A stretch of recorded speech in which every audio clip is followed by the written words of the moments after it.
তো আমরা এই ভিডিওটা দেখলাম। ভিডিওটা এরকম অনেক ভিডিও আমরা দেখতে পাই যে চেস্ট মারতে গেল, চেস্টের এখান থেকে মাসল ছিঁড়ে গেল, বা বাইসেপ মারতে গেল, বাইসেপের মাসল টিয়ার হয়ে যায়, ছিঁড়ে যায়। তো এগুলো কেন হয়, কী কারণে হয়, এবং তোমরা কি করলে তোমরা ঠিক থাকবে? তো প্রথমে মনে রাখবে যে আমরা যখনই কোনো এক্সারসাইজ করতে যাবো, যে কোনো বডি পার্টসের, চেস্ট হোক, বাইসেপস হোক, আমি দেখি অনেকে ছোটরা যারা এক্সারসাইজ করে তারা এক এক দিনে মানে চেস্টেরই 15টা 16টা 18টা এক্সারসাইজ করে নিল। তো এইটা করবে না। এইটা করলে অনেক আমাদের টিস্যু ড্যামেজ হয়।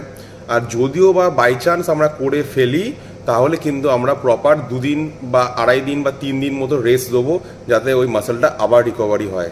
ঠিক। 2 নম্বর হচ্ছে আমাদের রেঞ্জ অফ মোশনকে রেসপেক্ট করতে হবে। যেমন আমরা যখন চেস্ট যদি করি, যে আমরা অনেক বেশি নামিয়ে নিলাম, কিন্তু আমরা যখন নিচে নামাচ্ছি তখন দেখছি আমাদের এখানে লাগছে, কোনো কারণে কোনো টান লাগছে বা মাসালে লাগছে, তো তখন আমরা সেটা কিন্তু করবো না, ওখানে আমরা স্টপ করব। আমরা অল্প নামাবো, তারপরে আমরা ওপরে তুলবো।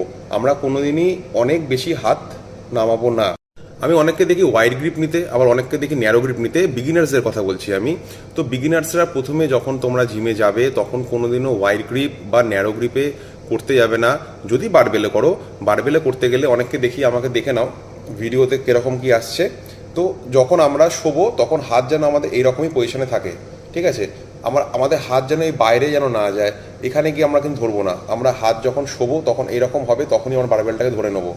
তো এতে করে কি হবে, আমাদের কিন্তু ইনজুরি হওয়ার চান্স অনেক কম থাকবে। আর যদিও বা আমরা দেখি বারবেলে আমাদের এরকম করলে লাগছে, তখন কিন্তু আমরা ডাম্বেল ইউজ করতে পারি।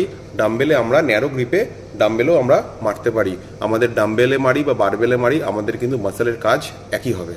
আর শেষে বলে রাখি, যখন আমরা ওয়েট নিচে নামাবো, মানে ইসেন্ট্রিক পজিশনে আসবো, তখন কিন্তু সবসময় আমাদের ওয়েট স্লোলি আমরা ডাউন করব, না হলে কিন্তু আমাদের জয়েন্টে অনেক বেশি প্রেশার পড়বে, এবং ওখান থেকে আমাদের কিন্তু মাসেল টিয়ার হওয়ার সম্ভাবনা থাকবে, বা অন্যরকম ইনজুরি, আমাদের বোনসেও ইনজুরি হয়ে যেতে পারে। তো যখনই মাথায় রাখবো, যখনই আমরা ইসেন্ট্রিকে আসছি, মানে যখন নিচে নামাচ্ছি, তখন কিন্তু স্লো আমরা ডাউন করব। যখন আমরা ওপরে তুলব, তখন আমরা ফাস্ট করব। সবসময় মাথায় রাখবো। হোপ তোমাদের এটা হেল্প করবে। Thank you so much.